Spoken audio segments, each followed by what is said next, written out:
Hello guys, welcome back to my channel. आज मैं फिर से आप लोगों के साथ I saw you in my dream इस थाई बीएल सीरीज के एपिसोड 3 का हिंदी एक्सप्लेनेशन शेयर करने वाली हूँ। तो जल्दी से बिना देरी किए ही हम एपिसोड की शुरुआत करते हैं।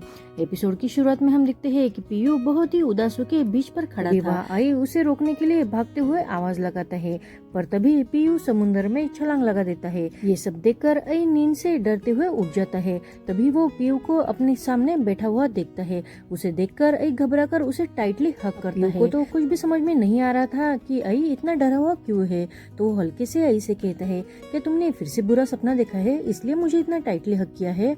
उसकी बात सुनकर आई होश में आ जाता है और वो पीयू को दूर करते हुए कहता है, किसने तुम्हें हक किया है? मैंने तो नहीं किया। तो पीयू कहता है, अरे पर मैंने तो देखा। पर आई फिर भी कहता है, नहीं मैंने तुम्हें हग नहीं किया, मैंने नहीं किया। तो पीयू कहता है, ठीक है, अब गुस्सा भी मत करो, चलो तुम जल्दी से लेट जाओ, मैं तुम्हें पोंछता हूँ। तो आई उसे कहता है, लेकिन क्यों, मैं तो बीमार नहीं हूँ। तो पीयू उसका हाथ पकड़कर उसके ही सिर को लगाते हुए कहता है, देखो तुम्हें कितना बुखार है। तो आई कहता है, ठीक है, लेकिन मैं खुद शॉवर ले सकता हूँ। तो पीयू उसे कहता है, और तुम शॉवर कैसे लोगे? अगर तुम्हारा घाव गीला हो गया तो तुम्हें फिर से डॉक्टर के पास चलना पड़ेगा, तो क्या तुम्हें चलेगा? अब आई को ना चाहकर भी पीयू की बात माननी पड़ती है और वो बेड पर लेट जाता है। पीयू पहले उसके हाथ पोंछने लगता है। वही अब सपने के बारे में सोचते हुए पीयू से कहता है, पीयू क्या तुम ठीक हो? तो पीयू कहता है, क्यों, क्या मैं बीमार दिख रहा हूँ? तो आई कहता है, नहीं, मेरा कहने का वो मतलब नहीं था। मैं कहना चाह रहा था कि क्या तुम आजकल किसी बात को लेकर बहुत परेशान हो? अब ये सुनकर पीयू अपसेट हो जाता है, पर वो आई को देखते हुए कहता है, ऐसा कुछ भी नहीं है। और वो अब आई के शर्ट के बटन खोलते हुए उसे पोंछने लगता है। इस वजह से आई तो बहुत ही नर्वस हो जाता है। वो खुद को कंट्रोल करने की कोशिश करता है, पर उसकी सांसें अब तेजी से बढ़ने लगी थी। तभी वो पीयू का हाथ पकड़ते हुए कहता है, पीयू मैं ये खुद कर सकता हूँ। तो पीयू भी कहता है, ठीक है, लेकिन तुम ये खत्म होने के बाद जल्दी से नीचे आ जाना, मैं तुम्हारे लिए कुछ खाने के लिए प्रिपेयर करता हूँ। इतना कहकर वो वहाँ से चला जाता है। उसके जाने के बाद अब आई बहुत ही एम्बेरस हो जाता है। वो खुद की चिक को ही टच करके देखता है तो वो बहुत ही ब्लश कर रहा था। आगे हम देखते हैं कि पीयू खाना खाते वक्त आई के बारे में सोचते हुए स्माइल कर रहा था। तभी आई वहाँ आ जाता है। तो पीयू उसे खाने के लिए इनवाइट करता है। तो आई से कहता है, अगर तुम इस हेल्प के बदले में मुझसे कुछ चाहते हो तो मैं तुम्हें पहले ही बता देना चाहता हूँ कि मेरे पास तुम्हें देने के लिए कुछ भी नहीं है। तो आई कहता है, मुझे कुछ भी नहीं चाहिए। तुमने ही कहा था ना एक बार कि अगर कोई मुसीबत में हो तो हमें उसकी मदद करनी चाहिए। तो तुम बीमार हो तो मैं तुम्हारी मदद कैसे ना करूं? अब ये सुनकर आई भी शर्माते हुए उसे थैंक यू कहता है। तभी पीयू खाना खाने लगता है और वो आई को देख के कहता है, ये खाना कैसा लगा है? ये मेरे फेवरेट प्लेस से है। पैन को भी ये बहुत पसंद। पैन का नाम आते ही वो बहुत ही अपसेट हो जाता है। तभी उसी वक्त पैन का कॉल आता है। ये बात आई देख लेता है, लेकिन पीयू उसका कॉल कट कर देता है। तो आई उससे पूछता है, ये तो पैन का कॉल था ना, तो क्या तुम उसका कॉल नहीं उठाओगे? उसकी बात सुनकर अब पीयू भी अपसेट हो जाता है। तभी हमें पता चलता है कि पैन कौन थी। हमें पास का एक सीन दिखाया जाता है।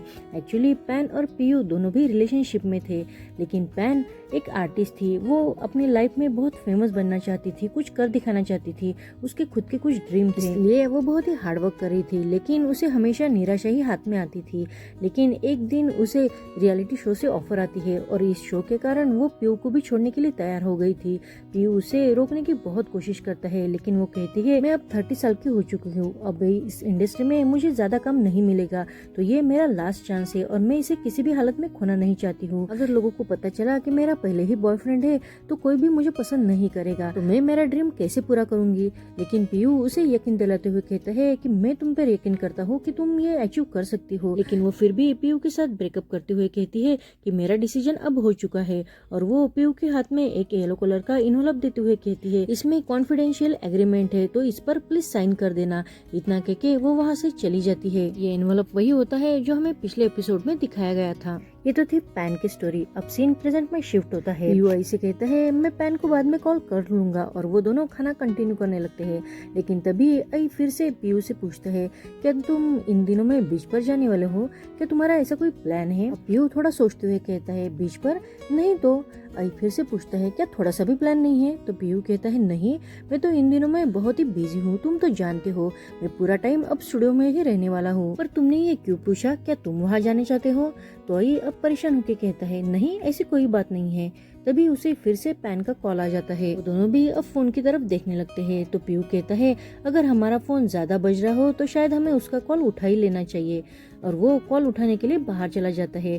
तभी आई जल्दी से इंग को मैसेज करके अपने घर बुलाता है। आगे हम देखते हैं कि आई इंग को अपने सपने के बारे में सारा सच बता देता है।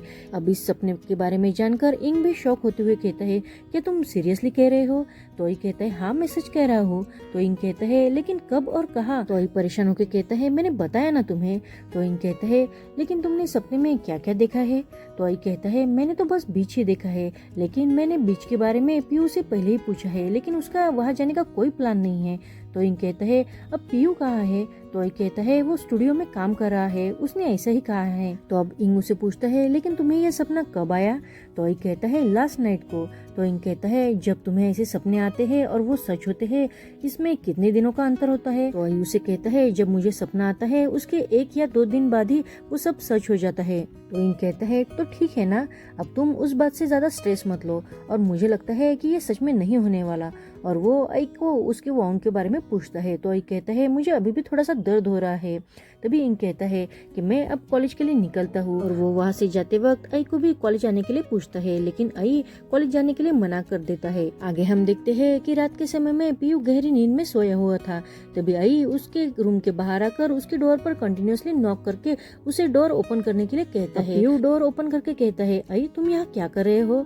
तो आई उसे कहता है क्या मैं आज रात तुम्हारे यहाँ ही सो जाऊँ तुम्हारे साथ? तो पीयू कहता है लेकिन क्यों?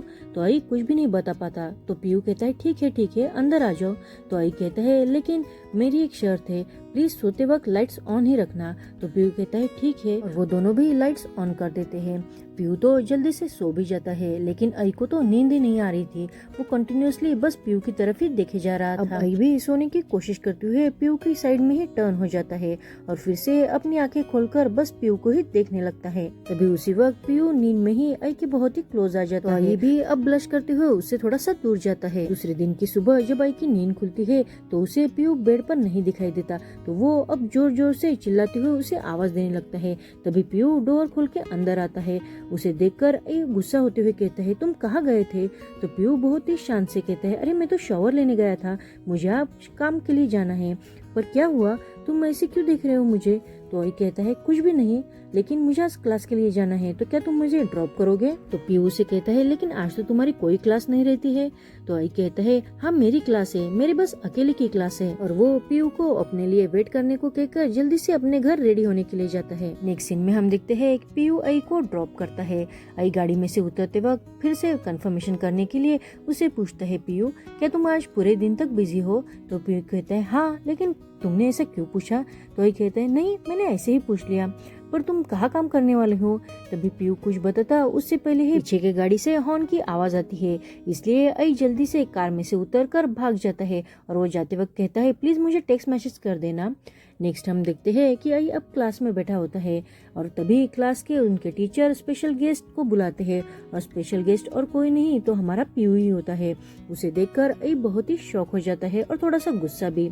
अब पीयू खुद का इंट्रोडक्शन देता है और क्लास शुरू कर देता है। वो टीचिंग करते समय आई के बहुत ही क्लोज जाकर उसे बहुत मदद करता है। तभी उनके टीचर क्लास खत्म होने के बाद उन्हें एक असाइनमेंट देते हैं कि तुम्हें एक स्टोरी प्रिपेयर करनी है और ऐसी पिक्चर्स लेनी है जो तुम्हें खुद को रिप्रेजेंट कर सके, और इससे ग्रेड भी डिसाइड होंगे और हमें पता चलेगा कि कौन पास हो गया है और कौन फेल। ये बात सुनकर आई तो फिर से परेशान होकर कहता है मैं तो इसमें फेल ही होने वाला हूँ, और वो जल्दी से वहाँ से निकलने की तैयारी करता है। पीयू उसे आवाज देता है लेकिन आई नहीं रुकता, तो पीयू जल्दी से जाकर उसके हाथ को पकड़ते हुए उसे रोकता है और कहता है ये क्लास। तो आई ही उस पर गुस्सा होते हुए कहता है हाँ मैं फेल हो गया हूँ ना, इसलिए मैं अकेला ही यहाँ बैठकर ये क्लास अटेंड कर रहा हूँ। मुझे ऐसी फोटोज लेना बिल्कुल भी पसंद नहीं है, चलो अब तुम भी मेरा मजाक बना लो, हंस लो मुझ पर। तो पीयू उस पर हंसते हुए कहता है अरे पर मैंने तो कुछ भी नहीं किया, मैं तो ये पूछना चाहता था कि क्लास खत्म होने के बाद क्या तुम घर जाने वाले हो?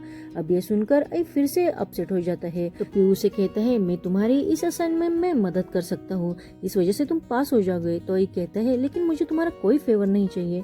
तो पीयू कहता है हम एक काम कर सकते हैं, मैं तुम्हारी क्लास में पास होने में मदद करूंगा, इसके बदले तुम एक दिन तक मेरे काम में मेरी मदद करो, मैं गारंटी लेता हूँ कि तुम 100% पास हो जाओगे। अब ये बात सुनकर आई भी मान जाता है। पीयू कहता है चलो मैं आज तुम्हें खाने की ट्रीट देता हूँ। आगे हम देखते हैं कि आई इंग को खाने के लिए इनवाइट करने के लिए उसके टेनिस कोर्ट पर जाता है। इंग तो वहाँ यो का इंतजार करते हुए बैठा था। तभी यो और उसका दोस्त वहाँ टेनिस खेल रहे थे। तभी शटल आके आई के सिर पर लग जाता है। तो वो दूसरा लड़का जल्दी से आकर आई के सिर को देखते हुए कहता है क्या तुम ठीक हो? तो आई अब उसे बस देखता ही रह जाता है। आई कुछ भी नहीं कह पाता। तो इंग कहता है एक ही बार हिट करने से ब्लैकआउट हो गए हो? तभी यो कहता है नहीं मेरे दोस्त को इससे कुछ नहीं होने वाला। तभी आई उसे चुप रहने को कहता है। वो वहाँ से सबको खाने के लिए इनवाइट करता है। वो तीनों भी वहाँ से जाने लगते हैं, लेकिन वो लड़का अब बस आई को ही देखे जा रहा था। ऐसा लगता है कि वो आई में बहुत ही इंटरेस्टेड था।